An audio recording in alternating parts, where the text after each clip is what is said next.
Так, добрый день, уважаемые участники. Добро пожаловать на международную онлайн-конференцию Европа-Азия «Мосты доверия и сотрудничества».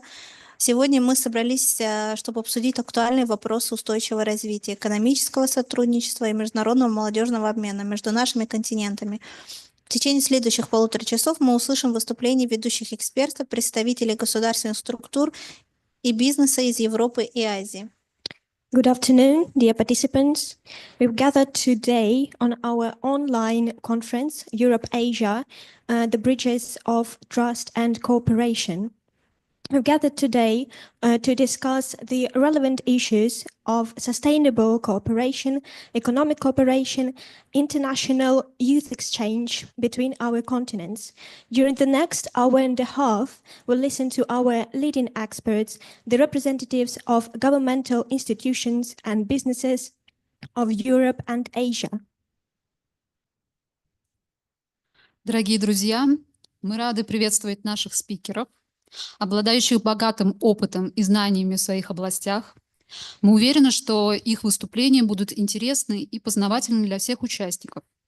Сегодня мы будем обсуждать 6 ключевых тем, которые затрагивают самые актуальные вопросы международных отношений. Dear friends, we are glad to welcome our speakers with rich experience and knowledge in their areas. We are sure that their speeches will be interesting and informative for all the participants. Today, we'll discuss 6 key topics which will touch upon the relevant issues of international relations.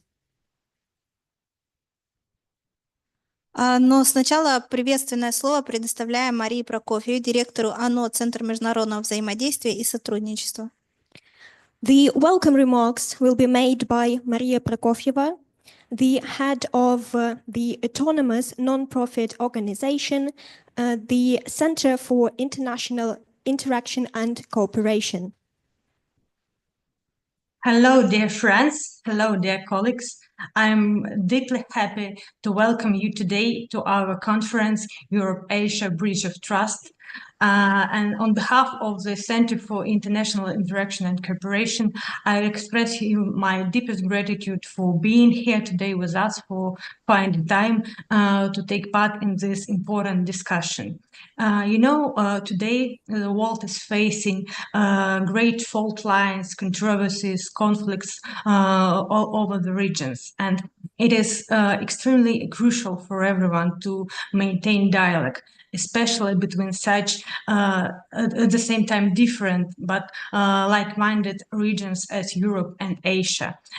Those are rich and very ancient civilizations that have different views, that have different approaches to various world problems. But through dialogue, through cooperation and interaction, we for sure can find points of convergence and we can find common solutions. And that's why today's conference, I'm sure, will be the start of a future series of dialogues, a future series of discussions in which we will tackle different problems, tackle different issues that humankind is facing today. And for sure, we will be able to find some common solutions.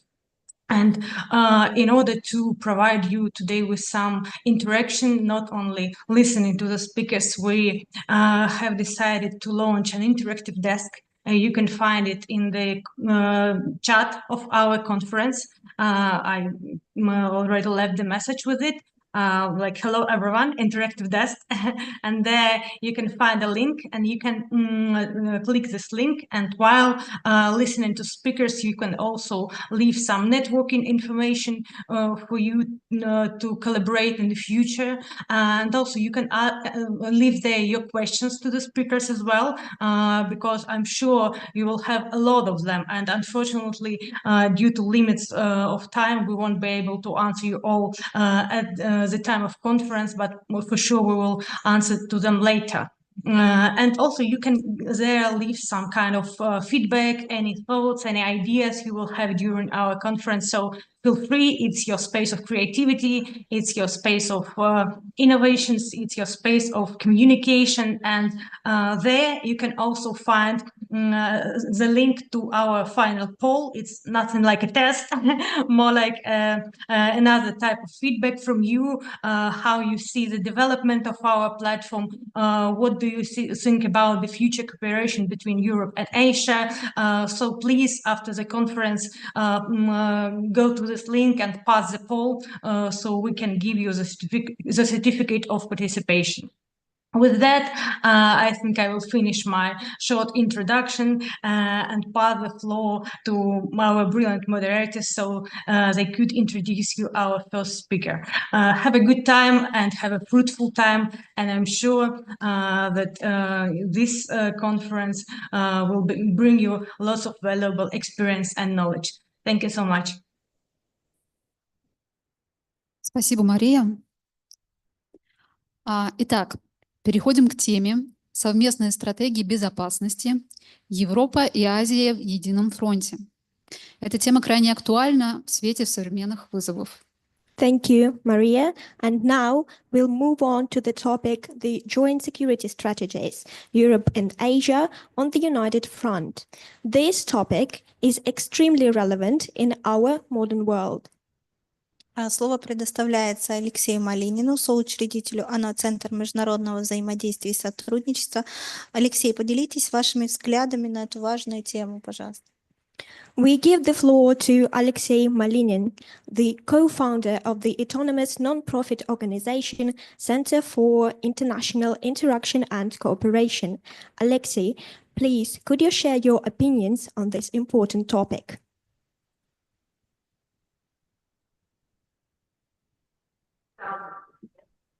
Hello, dear colleagues. One moment, sir. Hello. Yes, I'm glad to be here as a speaker. Thank you very much for coming to this event, and thanks for organizers for invitation. So today I would like to speak about the common security issues, which are very actual during this moment. Because in the modern world, amid escalating tensions between various countries manifested in also direct armed conflicts and arms race and numerous other dangerous consequences for our world, the question of unified Eurasian security architecture has become particularly significant. At this Europa-Asia conference, I would like to focus on this critical issue. To address this topic, we must reflect on the recent past, specifically the early 21st century, when the concept of Euro-Atlantic security was developed. After the collapse of the, how it's called, Eastern Bloc, the end of the Cold War, and attempts to normalize relations between our countries, especially, I mean, Russia and Western countries, it seemed that this project had a legitimate basis. However, a significant flaw was its at those time dependence of the dominant military power of the North Atlantic Alliance, which, as we later discovered, was also aimed at containing Russia, despite the absence of direct threats from our side.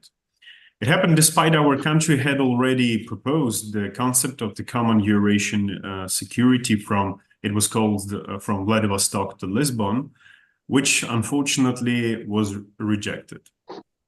Furthermore, the emergence of the new centers of power, such as China with its Taiwan issue, the ongoing conflict in Nagorno-Karabakh region, and the situation in Ukraine, of course, contributes to a paradigm where tensions flare up across Eurasia, as the interests of various geopolitical players collide.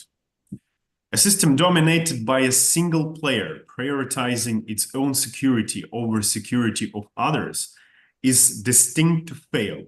And this is very important to understand, especially in the era of transforming world order and the shift toward a multipolar world. I mention all these things not to make mutual accusations or to continue endless debates over who is right or wrong. Rather, I hope that at this Europe-Asia conference, we can become something like a voice of reason and agree that for our successful prosperity, of our continent. We need a common, indivisible architecture of Eurasian security based on mutual respect, recognition, and equality, without the dominance of some power centers over the others. I'm convinced that through even changeling discussions and disputes, our states can gradually reach such understanding and implement it in practice. The key is to engage in dialogue, and the more dialogue we facilitate, like those occurring at our Europe-Asia conference, Europe-Asia platform, let's say, the sooner we can realize this new security concept. I strongly believe in that. Thank you for your attention, and I would like to wish you a profitable and, fruitful conference today. Спасибо, Алексей. Ваши мысли о необходимости совместных усилий в области безопасности разделяют действительно многие политики, эксперты, и роль России здесь очень важна. Thank you, Alexei. Your thoughts on the importance of joint efforts in the security field are shared by many politicians and experts, and the role of Russia here is essential. Слово Thank you, hard to argue about that. Thank you. Слово предоставляется Бруно Рукавини, магистру политических наук и аспирант по внешней политике и дипломатии в Загребском университете, специалист по вопросам политики ЕС в частной компании. The floor is given to Bruno Rukavina, the Master of Political Science and postgraduate student of Foreign Policy and Diplomacy at the University of Zagreb, EU policy specialist in a private company. Thank you very much. I hope that you all can hear me. Now I will continue. Hello. Can you hear me? Yeah. Hello. All right. Yes, Thank you. yes. Great. I will continue. Now everybody's going to say hello. Great. A bit of mess. I will continue on the message and the lecture, short introduction from Alexei about joint security strategies between Europe and Asia. Now I have a short presentation or speech with four main key, insights. First is conceptual analysis. Second one is contemporary security architecture. Third one is economic benefits from security cooperation. And the third one is small conclusion.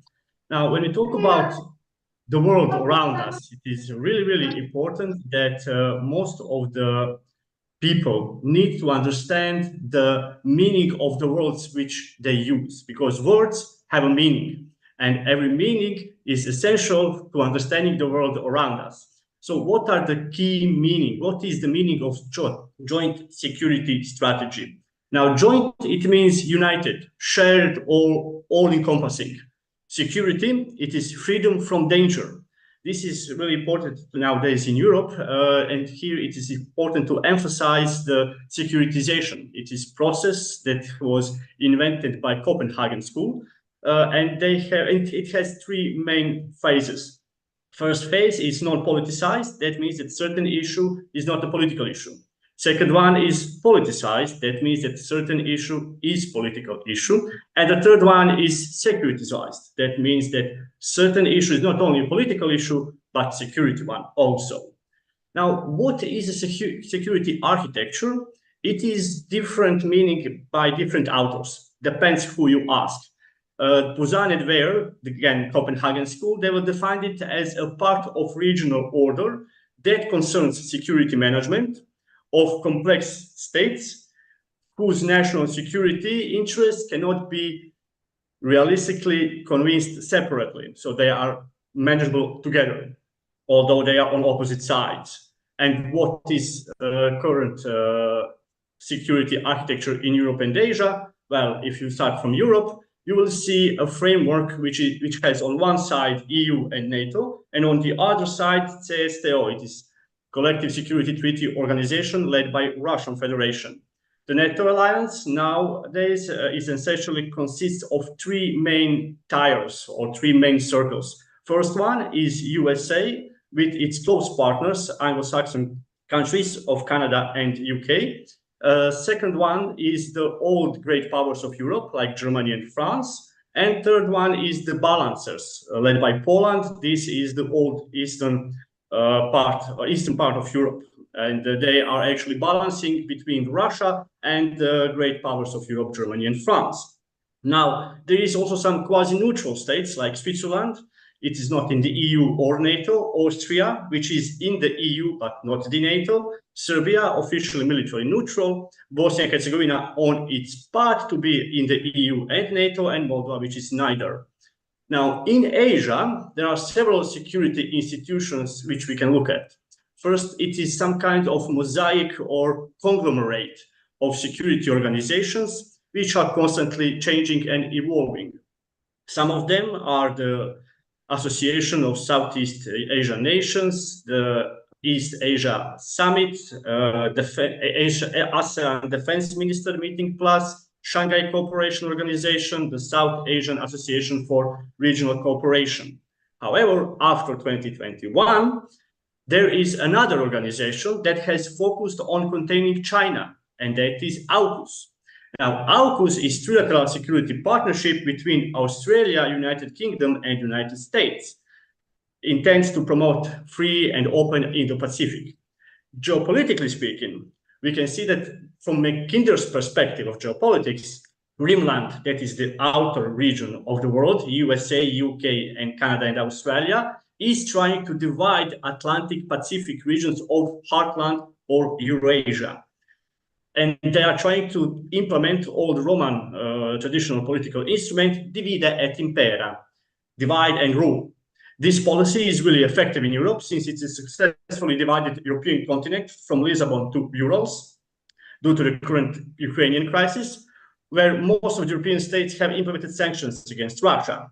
These divisions along the Eurasian border can go even further if key players of NATO and AUKUS decide to align with some kind of great power of Eurasia, like Russia and China, to go against either of those two. However, the main problem is that all of those actors in Europe and Asia are facing the same global threats. There needs to be common fight and united fight.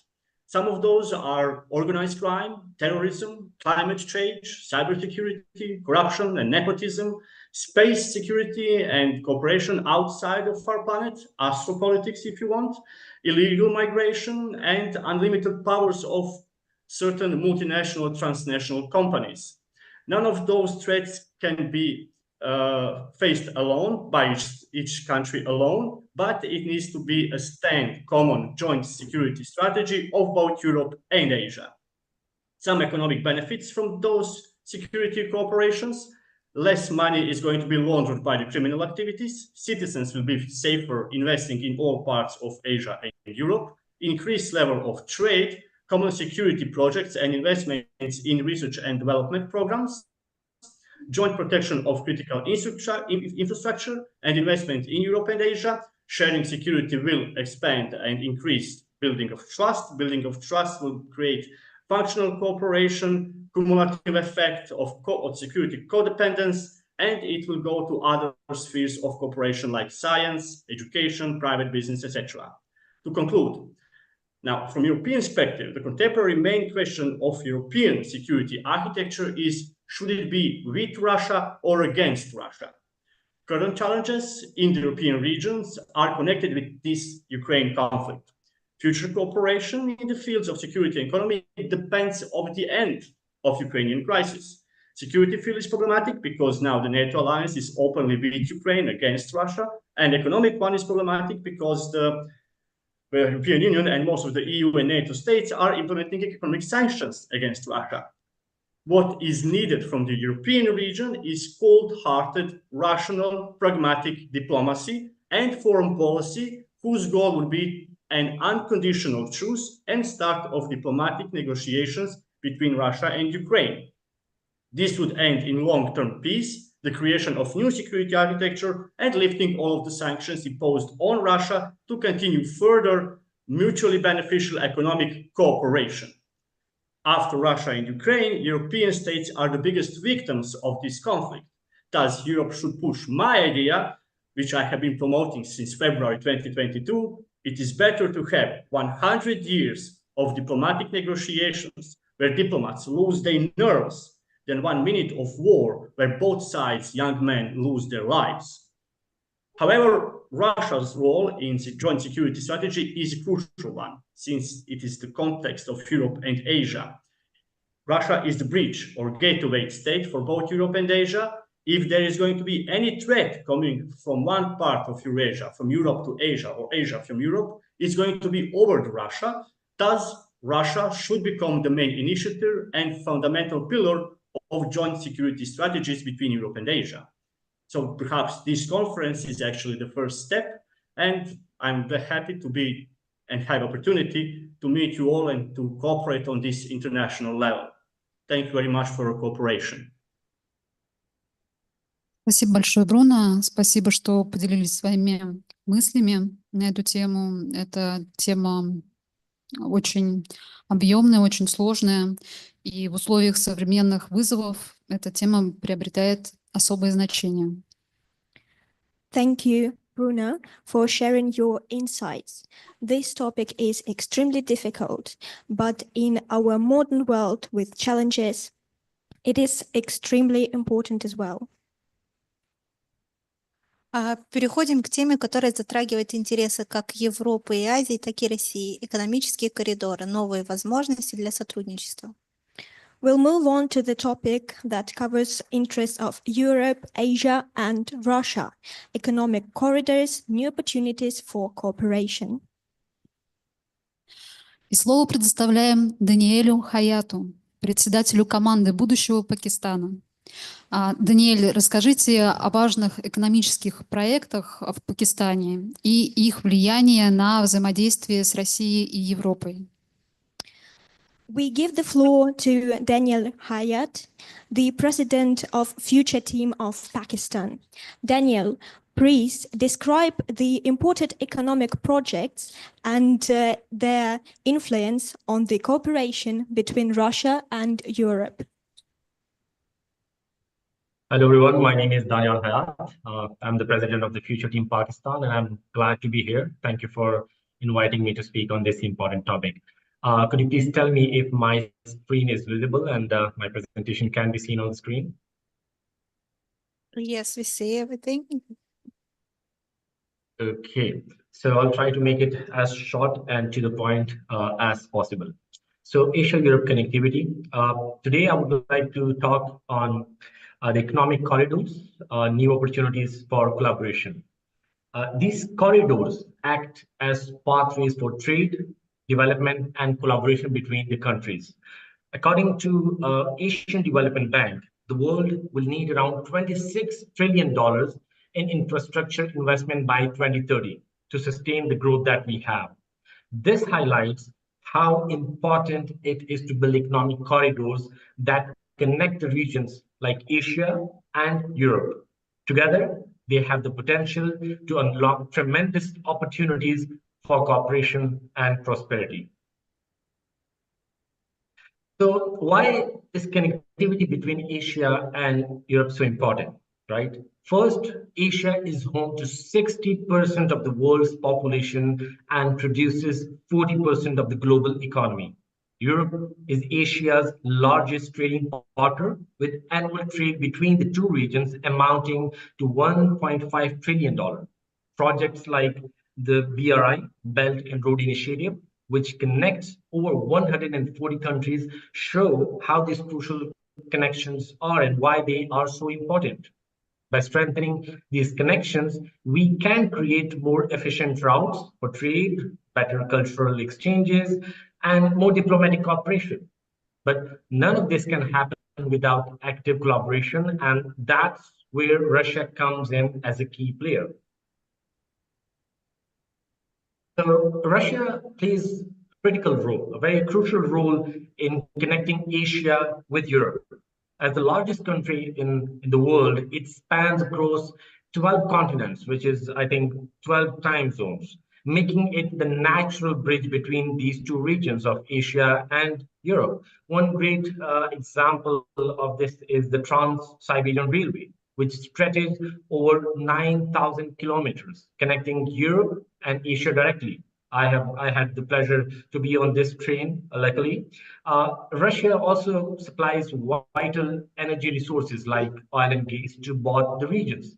Now, this highlights its strategic position in this whole region, not only geographically, but also economically, as a key connector between the East and the West. Russia's role is not just limited to physical infrastructure. It also has the potential to serve as a diplomatic bridge, facilitating conversation between Asia and Europe. So beyond trade and infrastructure, there are also many opportunities for cooperation in the culture, diplomacy, and youth engagement. For example, Asia-Europe Foundation, ASEP, has already involved over 25,000 participants from 51 countries in various cultural and diplomatic programs. I had the pleasure to be a part of this program back in 2016, where I was part of the Trans-Siberian journey into Russia as well. So initiatives like these, which includes arts, sports, and youth leadership, foster great understanding between people from different regions. Russia has always been a cultural bridge between East and the West, and it can continue playing that role by promoting more of these exchanges. As we have already seen, like in World Youth Festival, in Eurasia Global, a lot of the young people that are attending this conference, they might be aware of these programs, how Russia has been playing its role.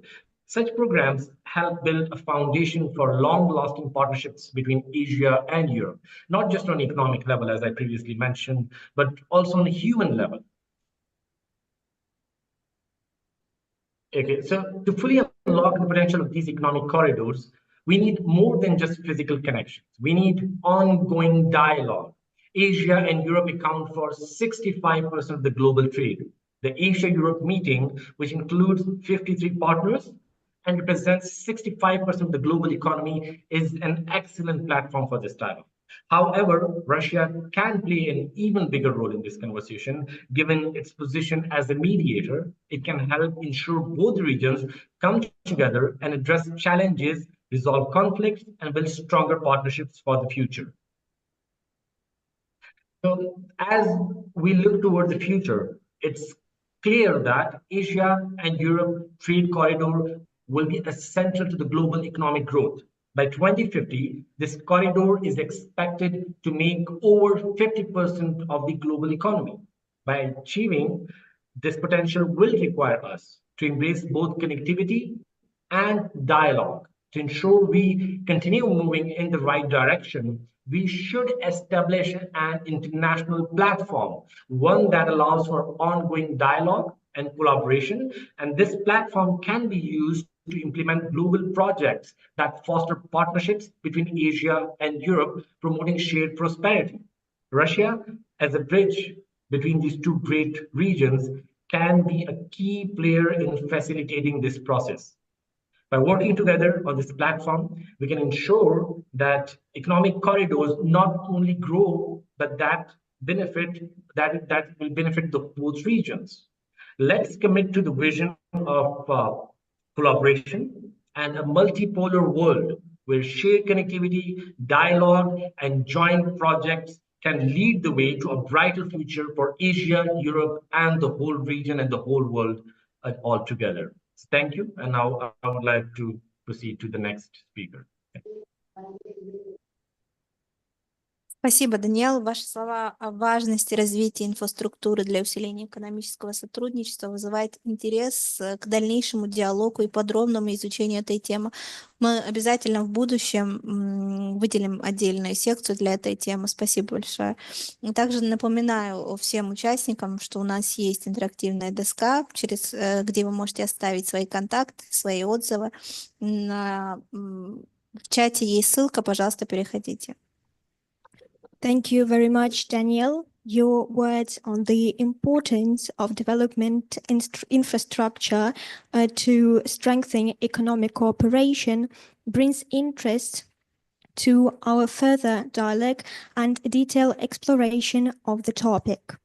We will for sure in the future improve this topic and dedicate a section to it. I would like to remind that we have an interactive board where you can leave your contacts and reviews. Итак, друзья, переходим к теме медиа, не менее важной теме у нас в нашем современном обществе.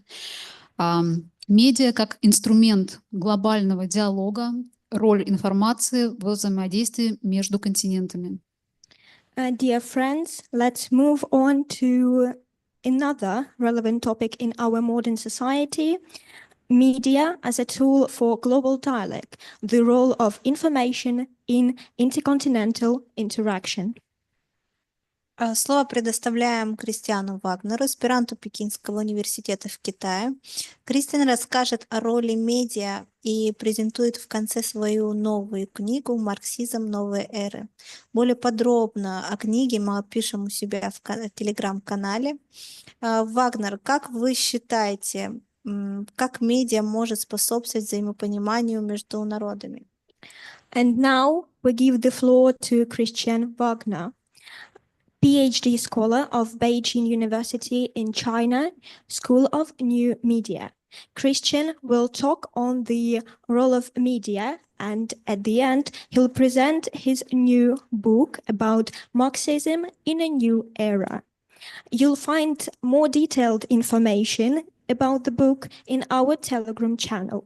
Mr. Wagner, how would you describe the role of media in promoting of understanding between the nations? Thank you very much. Can you hear me well? Yes, Hello, can I you? can hear you. Okay. So you opened the PowerPoint presentation, so I will just tell you when you can make the next slide, okay?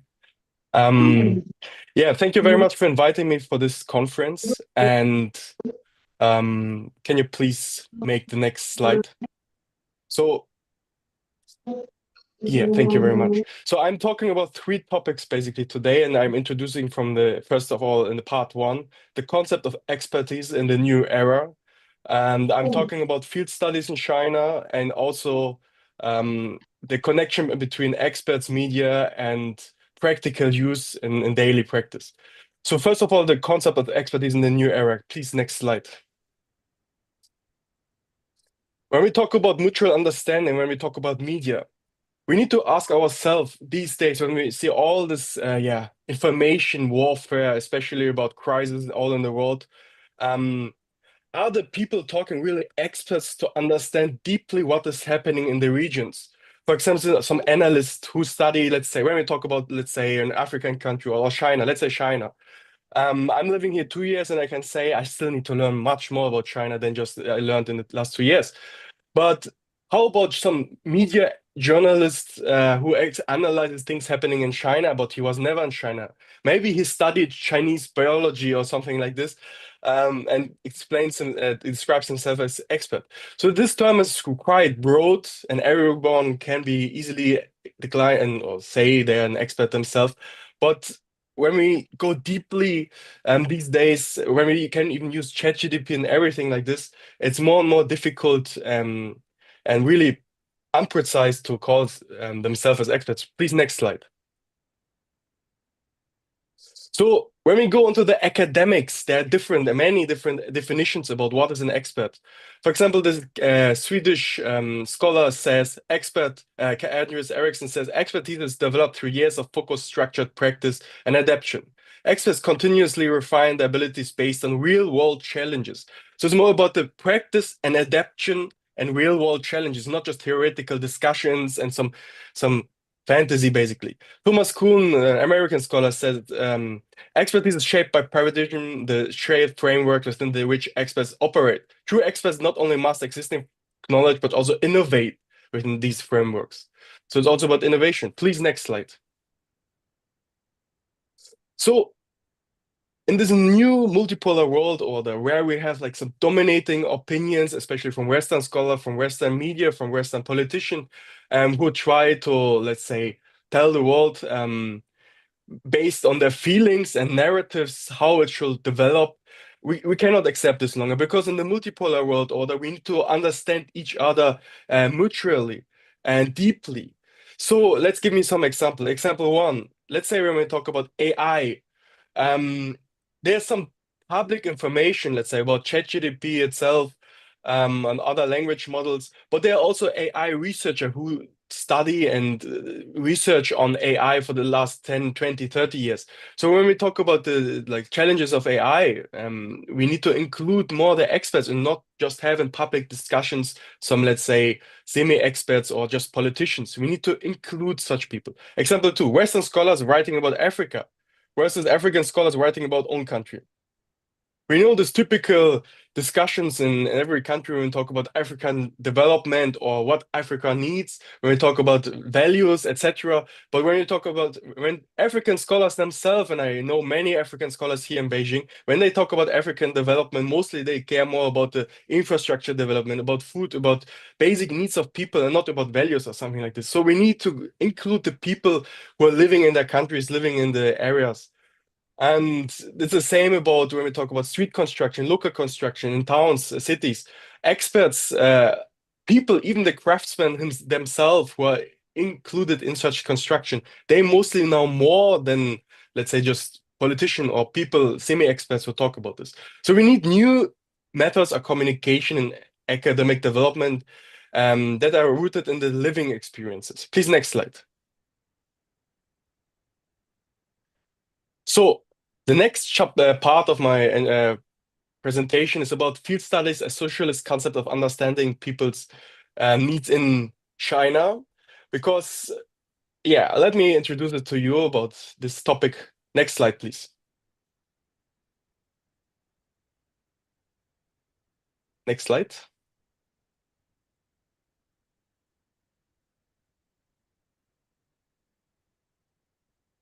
Hello, hello. Yes, I'm so sorry. Okay, no problem. Yes, thank you. So let's talk about reshape thinking in this area. There's a quote from Deng Xiaoping. I think everyone of you knows Deng Xiaoping, the president of People's Republic of China during the opening up. It doesn't matter if a cat is black or white as long as it catches mice. And this sentence, used in the modern era, rather than thinking like hegemonic countries about which system or which ideology is the best, let's say, oh, one country has, let's say, they call it dictatorship, or other countries have more religious leadership, or they have different cultures. The government, the system is ruled and developed by the different cultures, by different ideologies, different religions. And instead of judging them for being the way they are, we should, in this new multipolar world order, respect each other and think new in a way of what is the best solution to solve real problems and to serve the people. Means when we have all people in the world have the same problems, let's say food, housing, technology, safety, jobs, etc. So we can cooperate in this new era together. And instead of judging and saying we know the best how everyone should live, we need to find ways of solving the problems, the real world problems together, and find the solutions. Please, the next slide. Well, I studied before 2 years at Renmin University of China, the People's University of China. And I was also lecturer in the museum. And there's a quote of Xi Jinping, President Xi Jinping. And we need to study from solid ground. Please, next slide. What does it mean? It's about in China. Why is China so extremely successful? Because they are permanently, every researches, every studies are so much linked to the reality of the people's life. So it's not just some fantasy what they are doing. They are always so strongly linked to practical experience. And give me an example. This is something we can use in this new multipolar world order, extremely intense everywhere. Let's say students in a Russian university visit a small town in the countryside, and business students at this small town, when they do this, analyze local, let's say, accounting. Biology students study sustainability, for example. They can check the nature, developing the sustainability in this local town. Law students focus on legal system, public administration students, assess town development. So they're cooperating with locals, farmers, business people, and support community development. Means these students go to the place in the countryside, they do their research, and they have access to the information in this town, public info, like get access, and they're writing their based on their research, their theories with international, let's say, comparative study. They're analyzing the situation in the town, and then they're giving ideas for development. They're giving ideas for how these countries, how these towns can develop. So students themselves become active researchers. Second, they're finding guide the government resource allocation. It means, as you know, probably the most towns they have problem about getting enough funding for development of the town, so they can basically more easily discuss with the central government or the higher level government to get more funding, because now they have these research papers, and it shows basically where they need more money. And also the students have more access to, like, say, libraries, and also it helps about the anti-corruption and transparency. Let's say in the local town suddenly they paid like thousands of dollars for chairs or simple things, when you can understand there's some kind of corruption happening. So field studies bring theory and practice for students, for researchers together, and benefit all communities. Please, next slide. Personal example, I was doing research, a lot of research in the countryside of China about the poverty elimination. As you know, China rescued 800 million people out of poverty, which is a huge number. And I was going to the countryside myself a lot and see how the Chinese government rescued all these people. I visited the factories, the fields, talked to the farmers, we discussed, and I'm writing researches, academic researches about my findings, but also media publication. Let's say in German media, I published articles for other people to understand. Also about grassroots democracy in China. I visited the local parliaments, because everyone say, oh, in China there's no democracy, no people have opportunity to discuss or decide, but it's not true. It's just a media, Western hegemonic narrative. Next slide, please. Part 3, and there's the last part. The media is tool for propaganda, the role of experts in the intercontinental interaction. Please, next slide. So when we talk about media in this hegemonic world, at the beginning of this presentation, I talked a little bit. So what is media? We need always to ask ourselves, what is actually media? When and why was it created? Who are the speakers? Who are the journalists? Who finance them? Who are the shareholders? Who sits in the supervision council of each media company? Are journalists truly experts capable of understanding the world deeply enough to explain it to ordinary people? Aren't ordinary people smart enough to deserve scientific and professional explanation? Because, as you know, ordinary people are smart enough these days. They are have access to all this information. They have their own mind. In this new era, it's not about telling them what they should think. It's about they have their own mind, and they can and should listen to experts. So next slide, please. And if you go deeper about media, there are different also academics I can recommend. And for example, from Noam Chomsky and Edward Herman or Marshall McLuhan, they said basically media serves the interest of elites often at the expense of truth by filtering information to control public discourse. Or media does not just transmit information, it shapes how that information is perceived and interpreted, influencing both the content and the audience understanding. Next slide, please. The need of experts in the multipolar world. So this is the last slide. And they are let's say, the conclusion.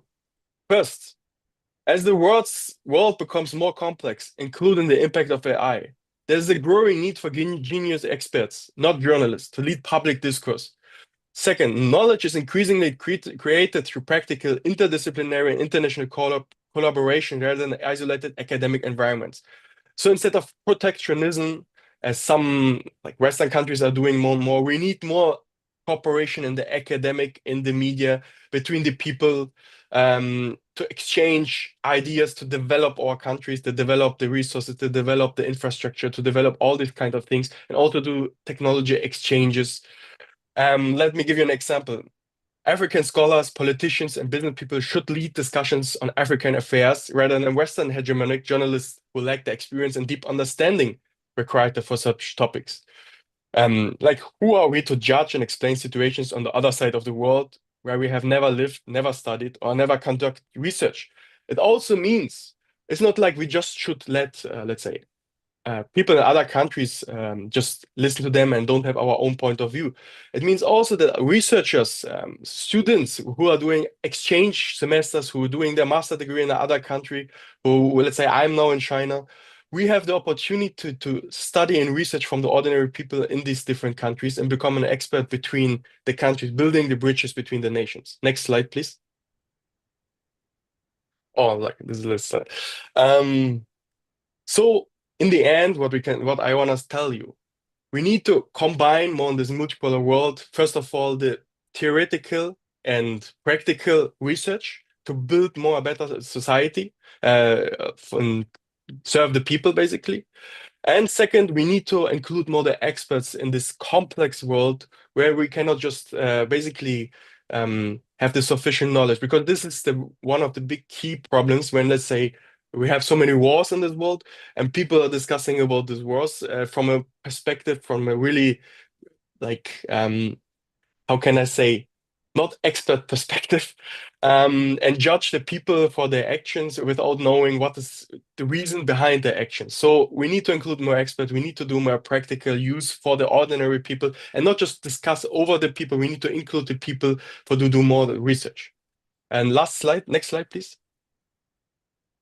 Thank you very much. You can also add me in WeChat and Telegram. And I want to discuss, last but not least, about the book, which was introduced at the beginning of this presentation. I can hold it yeah. Oh, thank you very much. Yeah, just I want to tell you some last words. In the last 2 years in China and also the years before, I did a lot of research about socialism and Marxism and also CPC regulations when I studied law before. And basically, I just want to give you, I don't want to make it too long because there are also other speakers.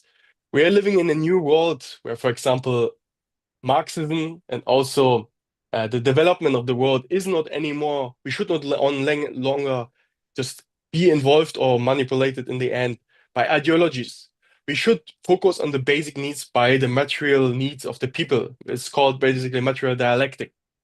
And when we use this material dialectic in this world, it's more a tool to develop the world. In China, there's now the saying, we are not in a world where we need a revolution.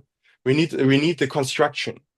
And based on the last years, when I did the poverty elimination research, I wrote a book which also eliminates the cliche of the left group, because the left in the West, as you know, they are like a lot of, there are a lot of, how can I say, narratives, left groups, which are more like, say, liberal groups. This is not a socialism.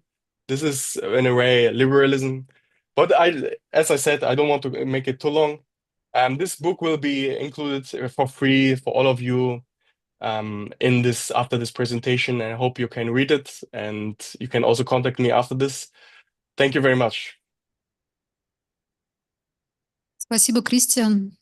Спасибо, что рассказали нам об образовательном подходе для студентов Китая. И также затронули не менее важную тему, подчеркнули важность ответственного использования медиа для построения доверительных отношений между регионами. И мы обязательно поделимся ссылкой на книгу в наших соцсетях.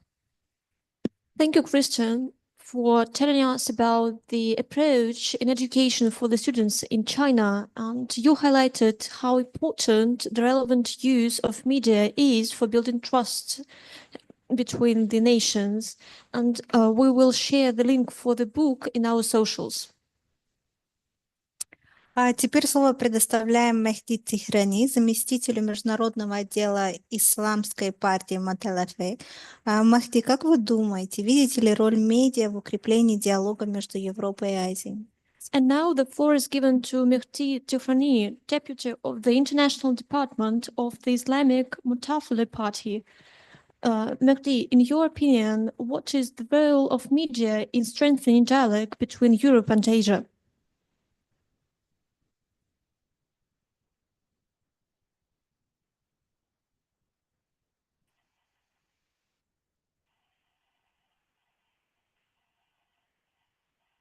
Hello, Hello. Mehdi شما everyone مشتاق؟ can hear me well. Yes, yes. Uh, you have my voice? Yes, yes, Mehdi, you can talk. Listen you very well. Okay. Okay, today I want to talk about the media as a tool for global dialogue, the role of information in uh,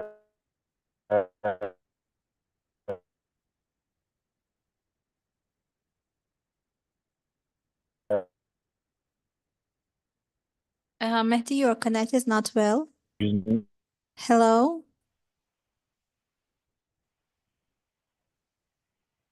hello. Yes, Mehdi, your connect is not well, so can you maybe change the place or maybe do something because we not hear you now? Hello? I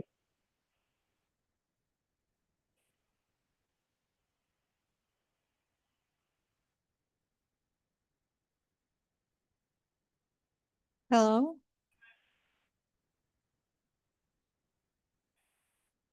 Do you hear me, Mehdi? Mr. Mehdi, do you hear me? Hello?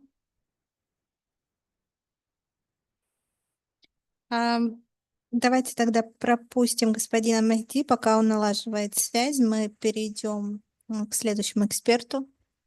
So let's keep Mr. Mehdi and move on to the next speaker. Переходим к теме «Образование без границ. Программы обмена для устойчивого развития». Let's move on to Education Without Borders, exchange programs for sustainable development. Слово предоставляем Варуну Кашьяпу, председателю НПК Всемирного фестиваля молодежи. Варун, расскажите о важных программах обмена в Индии, их влиянии на развитие устойчивого будущего. The floor is given to Varun Kashyap, chair of the World Youth Festival 2024. Varun, tell us please about important exchange programs in India and the impact on the development of sustainable future.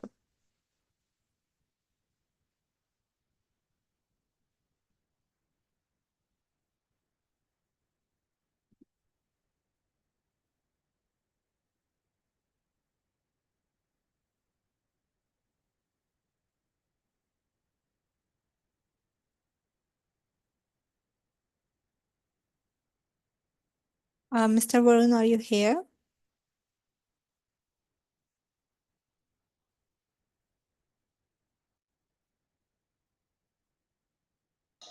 Hello, Mr. Varun.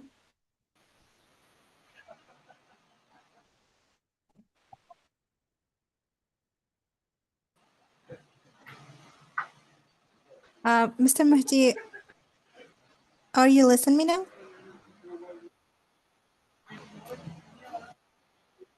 You hear me now? Yes, now we hear you. So, ladies and gentlemen, we need to, Mr. Mahdi.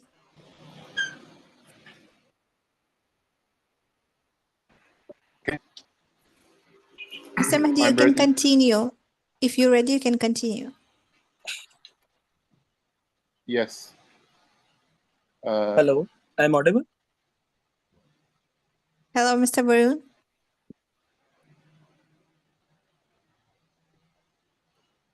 I was talking about the media as a tool for global dialogue. Any social life will not be achieved without effective media.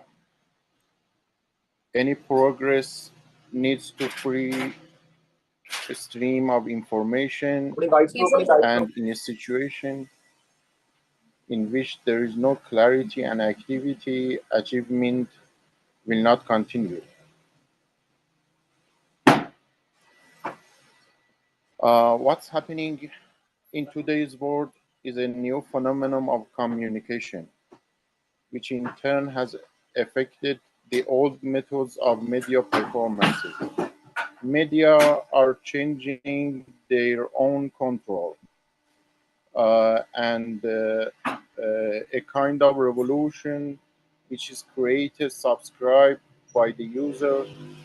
Therefore, as you can see, there is a social wars inside this kind of media that every government, organization, and even other media are looking for using such capacity. Today, social media are the main factor of change and evolution of society, a kind of media which are tracing on mass media as they address not only to our person but also content providing. Information streams and developing media role in advancement are important key toward the target. Media are complete, decentralized source of mutual communication. Their dynamism is somehow unique and interesting for the users and people. They are in some extent organizer of future events. They are comprised with democratic contents and have a deep understanding of people rule in progress. Asia and also Europe, as the participant of globalization, must have the ability of judgment what are normally useful and harmful for them. Asia and Europe response to globalization must be more positive and creative rather than staying isolated. Among new challenges in the field of information, this content recapture moral and practical responsibilities wherein they will take part in solving global problems and taking sustainable actions against sanctions, economic barriers, and any kind of war. Also, nowadays, the information is very important to know what's going around the world, for example, in Iran, Russia, or Palestine. IT and media networks have connected more than ever our countries across the world. The basic changes are visible in the physical transportation with various communication means, coupled with numerous dimensions of information technology. Commercial ties and free trade agreements must be set off among each other. The effective media plays the most important role to politicize the challenges in the state affairs throughout the world from west to east. Dear friends, media role is very essential and effective one. In fact, political parties must be the ambassadors of peace. Media are the main representatives of change, and we can talk about modern paradigm in the media, and also we can conclude a common agreement about media advancement and also information. Media branch of this worthy organization must be organized in the field of stability, safety, information, experience exchanging in helping the intercooperation, information, and development, the relation between Asia and Europe. In this regard, cooperation between us will be inevitable. Media primarily acts to spread, exchange, connectivity in ideas, cultures, life, various type of political, economic, technological, and all other orders across the world. It means all approaches and trends of human life that offer the people in this planet for being closely related to provide as well as public life. The term also applies to the enhancements of any ideas between international arena. So we today gathered with each other, to know this role and the importance of the information and media and other tools to connect with each other. Thanks a lot. At the end, I take the opportunity to appreciate all the hospitality of the Russian friends to host this special conference. Thank you. Спасибо, Мехди. Ваши слова о необходимости противостоять дезинформации в медиа крайне актуальны в современном мире. Thank you, Mehdi. Your opinion on the necessity to fight disinformation in media are extremely relevant in the modern world. Переходим к следующей теме. Информационная экосистема. Совместные усилия против дезинформации. В условиях стремительного развития интернет-технологий вопрос борьбы с дезинформацией становится все более актуальным. And let's discuss the next topic, which is information ecosystem, collaborative efforts against disinformation. Amid the development of the internet, the issue of fighting the disinformation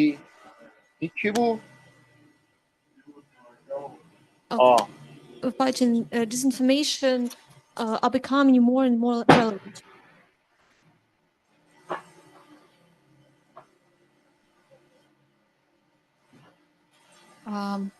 Так, прошу прощения, у нас господин Мехди выступил с одной темой, вторую он пропустит. Мы переходим к другому блоку образования. И следующий спикер из Азии или из Европы, Тамина? Из Азии. Тогда, да. Да, передаем слово господину Варюну Кашьяпу, он вернулся к нам, так что давайте его представим. Sorry, we will skip this topic and we will move on to another one, education without borders, and the floor is given to Varun Kashyap. Namaste to my fellow leaders and valued participants. Privyat. First of all, thanks to all of you to inviting me here in this conference. Thanks a lot. It's an honor me for participating in today's seminar for representing India, a nation that has a long exploration of knowledge and believe in deeply in the power of education to break the barriers of borders, unite culture, and build a better future for all. As we gather to discuss education without border, exchange programs for suitable, sustainable developments, we recognize that in an interactive world, education is not just a tool for individual success, but tool for global transformation. From the universities of Nalanda and Takshila to today's rapidly growing education hubs, India has always seen knowledge as a means of uplift humanity. Education is a shared experience that fosters cross-culture understanding.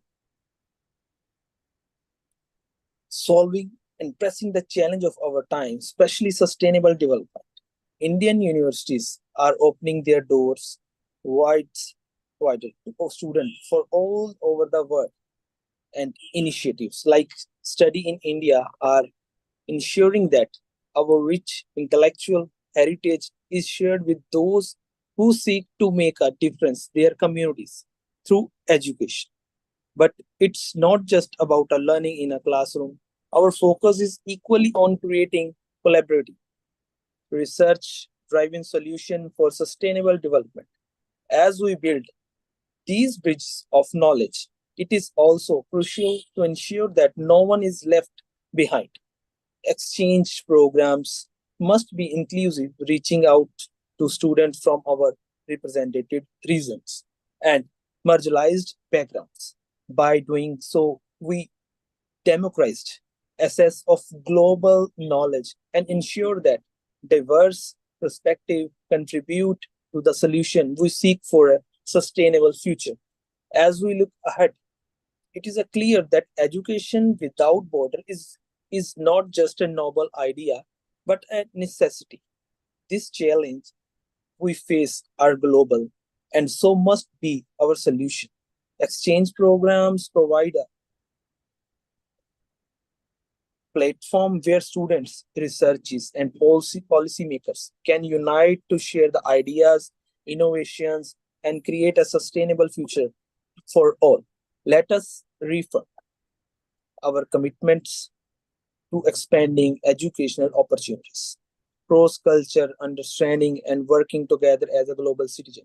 India stands ready to contribute to shared vision, and I invite each of you to join hands in making education without border the concentrate and sustainable development. Such a platform as the Asia-Europe project is relevant for international cooperation and solving issues in a various areas, including in the area of economics and security between the regions of Europe and Asia. Thanks a lot. Thank you very much. Спасибо, Варун. Действительно, как вы и сказали, для решения глобальных проблем очень важно уделить особое внимание международному образовательному обмену между нашими странами и проработке его единого механизма. И следующее слово. Thank you, Varun. And it is true, as you said, that in order to resolve global issues, it is very important to pay special attention to international educational exchanges between our countries, and we should develop a common mechanism. The floor will be given to...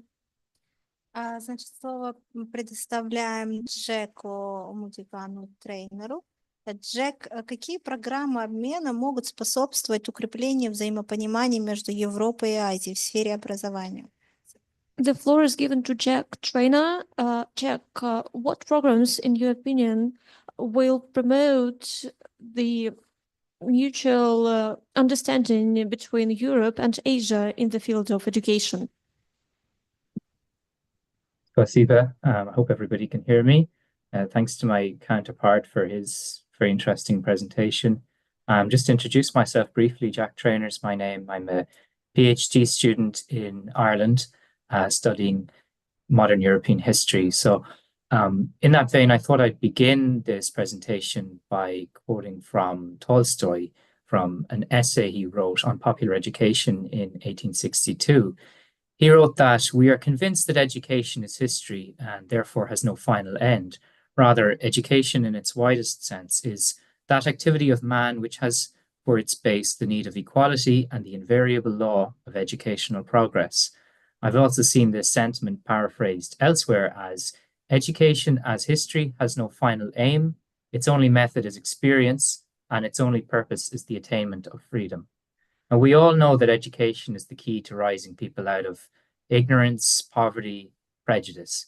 It enables people to pursue opportunities which can give them and their families a better life. And this has a profound effect on their communities. With education, truly, everybody benefits and society is enriched. Recognizing the supreme importance of education, we need to equally recognize how critical it is that education is truly universal.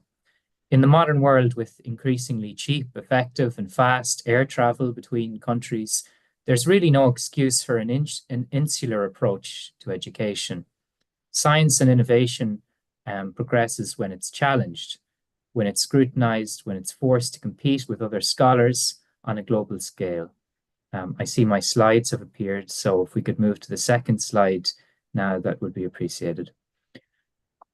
I wanted to bring up an anecdote I remember from listening to a lecture by the former Austrian Foreign Minister Karen Kneißl earlier this year. Her words really struck me. She said that when she was talking on the subject of sanctions, she said that the people she felt the most sympathy for were young people.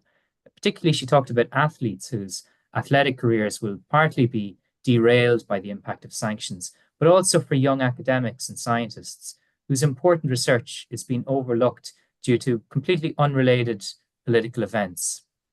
However, as the saying goes, necessity is the mother of innovation. Now, just last week, the BRICS International School happened in Moscow. It gathered together young students, academics, and researchers from across the world. Many similar educational initiatives are being undertaken both under the auspices of BRICS and independent of it. There's also people creating new academic journals, which will allow scholars internationally to publish high-quality research papers without the politically charged discrimination against scholars depending on factors like their institutional affiliation or even their citizenship. My colleague Christian, who spoke earlier, is one such person who's leading the way here. And it's surely a positive step in the right direction. And from the perspective of a PhD student at a major university in the West, I see far, far too much of this insular and Western-centric attitude when it comes to research. And there's still a snobbery around institutions, with the old traditional schools like Oxford and Cambridge still carrying a huge amount of prestige, which is entirely disproportionate to the quality of their output. Similarly, many Q1 journals inevitably hinge on Western institutions.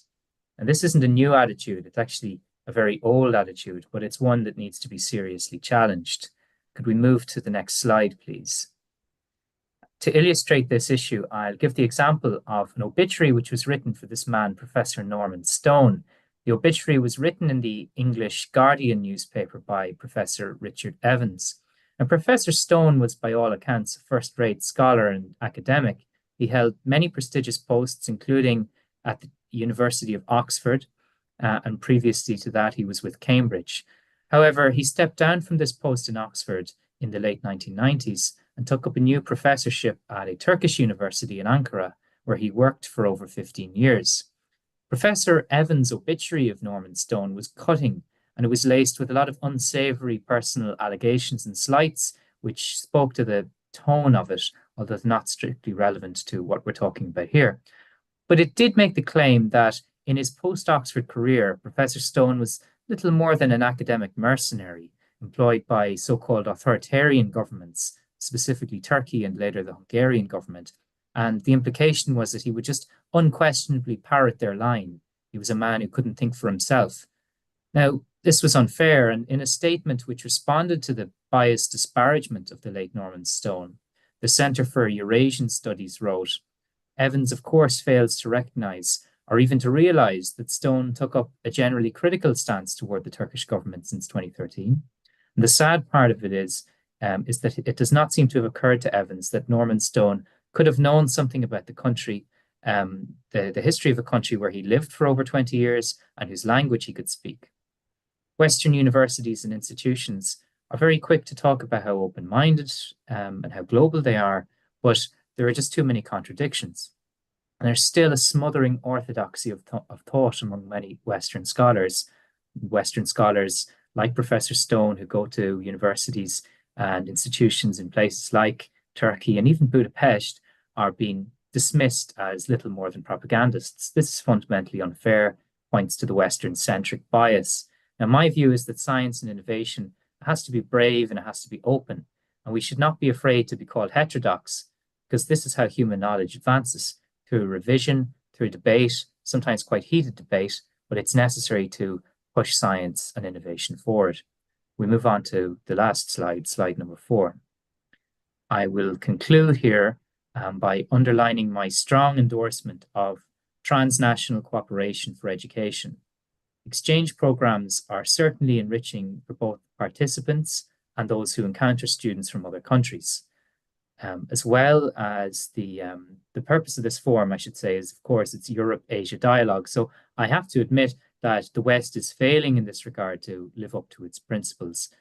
Too many in the West are using political issues as a crutch to mask old biases and to preserve the alleged superiority of ancient traditional institutions, the Oxfords, the Cambridges, the Harvards, the Yales. And we really must do better than this. Events like this one today are a great starting point, and I want to thank the organizers for contributing to that task of fostering understanding and collaboration between East and West.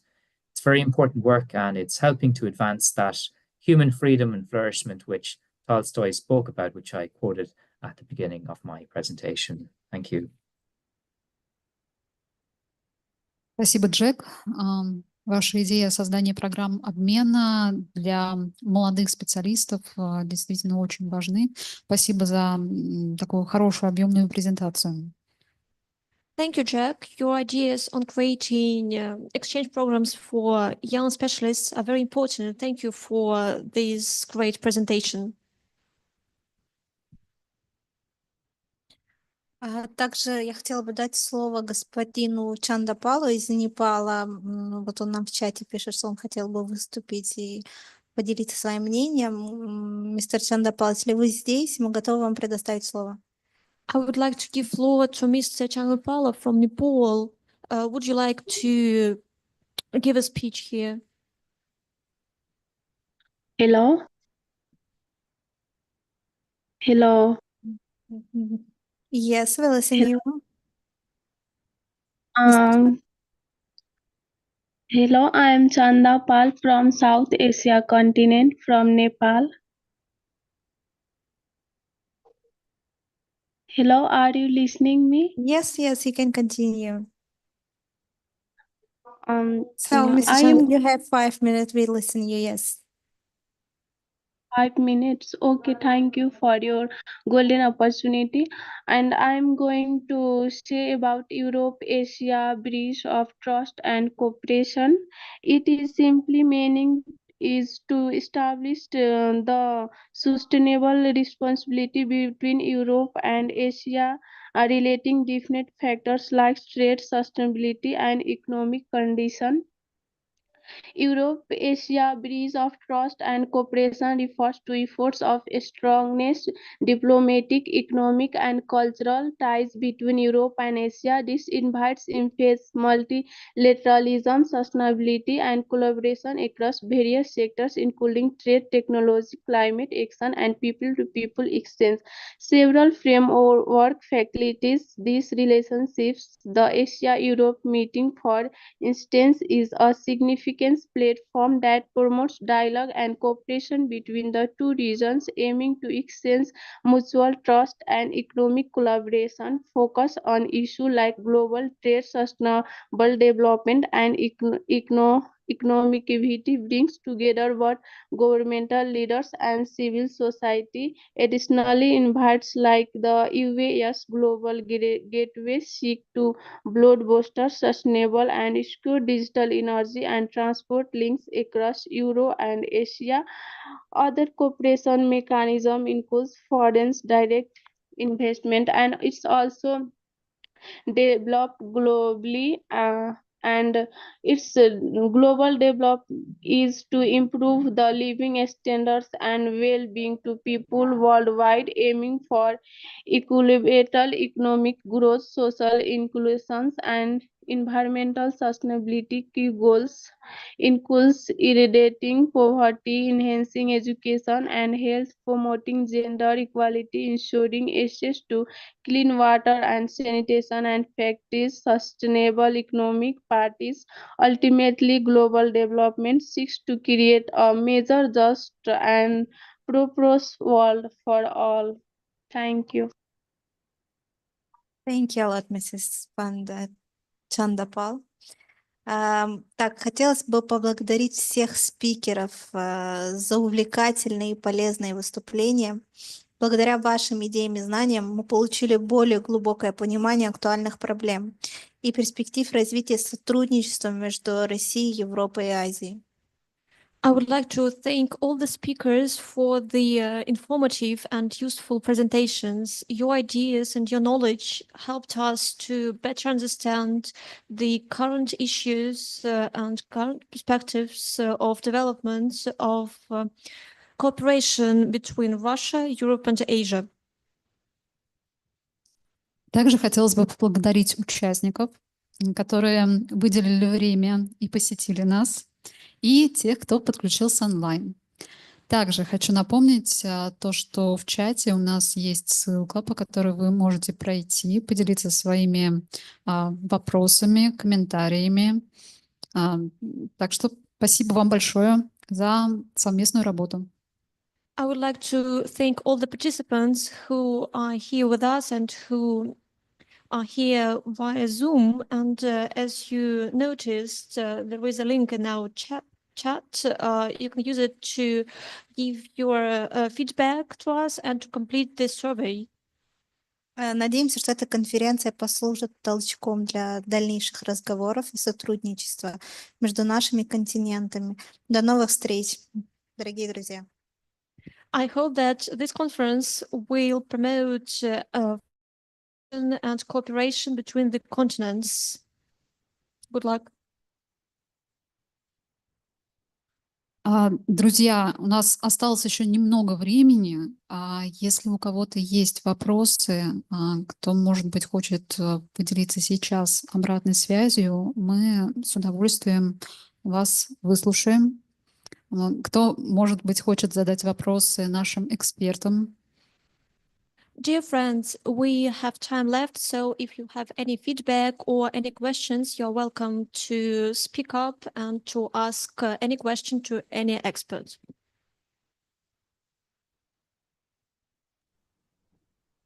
Am I audible?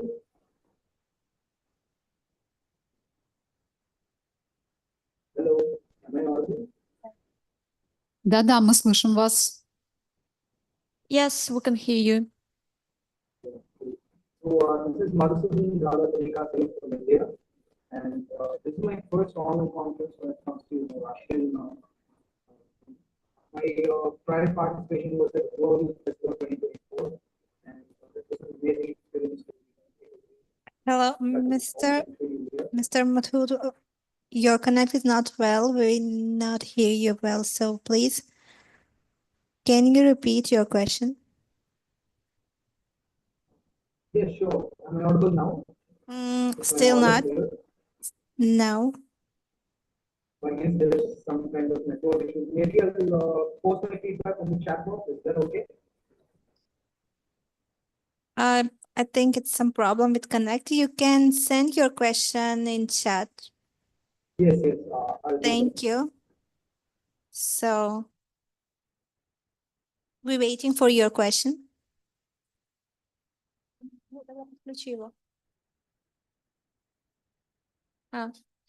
So I don't know.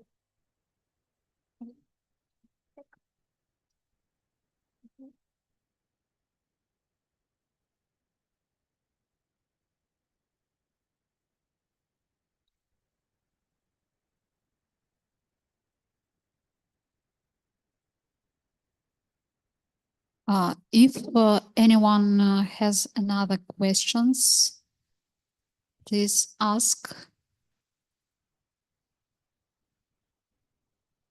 Okay.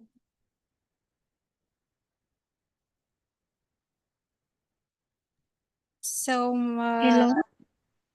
Hello. Yes, Mr. Chandra, do you have question? Yes, ma'am. Ma'am, I got invitation letter from Eurasia Budget of Trust and Cooperation to fill up the form, but when I am going to fill the form, there is not my country registered, and we want to answer questions about our conference and about this question, not about this. So please, if you have some question about our conference, so we're listening. So, dear colleagues, somebody else have some questions?